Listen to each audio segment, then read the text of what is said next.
prior to getting hired here. Like, right. That's years and years and years Yeah, ago. before anything I would remember. I was a different human. Well, I'm excited, Gore, to peek into the mind of Dardes a bit throughout this game. Yeah. Because in all likelihood, there could be every single time. And we just go, oh yeah. Oh yeah, duh. right. That makes sense. So we'll see. You know, second Susano in some moments could be exciting. That's a nice wall. Freeze, I believe, silenced, canceled, whatever it was, didn't connect onto Vodor Nilma. And Ganesh continues to be annoying in all the right ways. Just enough utility and different abilities to make an impact over in the duo lane. Sanford Soccer can dash into Nika and gets the pull back. But yet again, I think we've reached the point here in solo. It's going to take a lot more than just the jungler walking in to really end up getting a kill. Yeah, the 9-5 changes alone make it difficult for you to burn through a Guardian or even a Warrior at this point of the game. Panda Cat, though, he's a mage. He's a little squishier. Luckily, he's still able to get away. I think that the investment on the right-hand lane, really from both sides, has been interesting to me to see. Just because I don't know that you're going to get a big kill without the assistance of the tower. And that's going to be close to impossible to get. I did see a bit of that last set, the solo lane priority. Purple buff stolen away by Neilma and Vote. Blue buff confirmed by the Jade Dragons just a moment ago in Sanford Soccer. So one confirmed, one stolen away.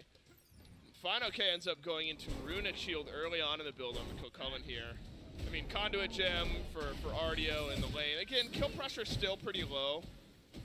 But Final K synergizes pretty well with that item anyway, it feels like. And so not a bad start, just to keep Cullen in lane. Yeah, I mean, this is, again, the only thing that makes me think that we're probably going to be in for the long-haul solo lane, right? I don't expect either of them to find solo kills over each other. I always feel like whenever I say that, we're about to see one happen. I'm glad we're watching the lane so it doesn't just happen like off to the side. It feels like it's going to be very difficult for like solo kills to happen.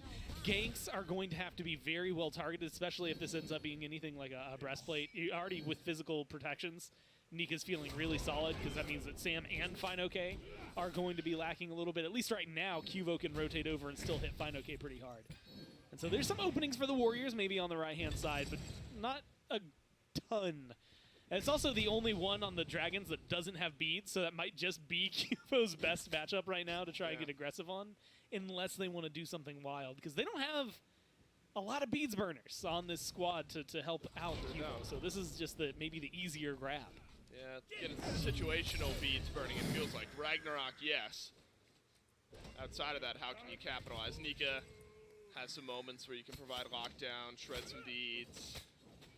But nothing, like nothing crazy hard, CC. Dardes has a stun, but you got to get like real up close and personal to make it happen. It's a great freeze, or silence rather, from Neomon to avoid the freeze.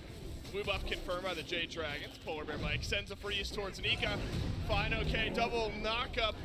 Almost avoided by the double pull from Sanford Soccer, and individually the only Warriors look like they're going to be able to escape. Big Typhoon from Sanford Soccer, but Fino K didn't get the memo. He sticks around. In goes Fino.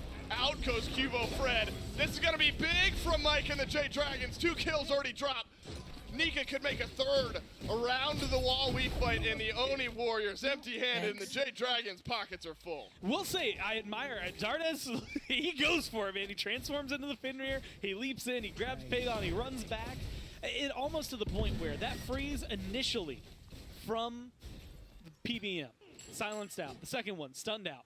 If that goes through, I actually think the Warriors are maybe in a better spot, because what happens is they end up chasing a little further, and maybe that one freeze, that one wall isn't a big turnaround, but it separates. All of a sudden, you've got, Neil and I believe Nika on one side, Cuvo and Dardes on another. And so the Dragons are able to surge forward. They've got this split fight going in their favor. Good amounts of damage already online.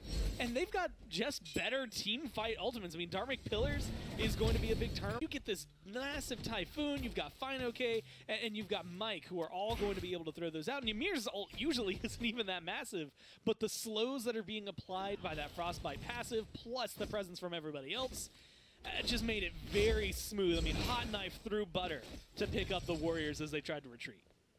That'll give the Jade Dragons a nice 1,000 gold lead, but as we saw in Game 1, that level of a lead didn't really end up meaning much until a bit later on in the game.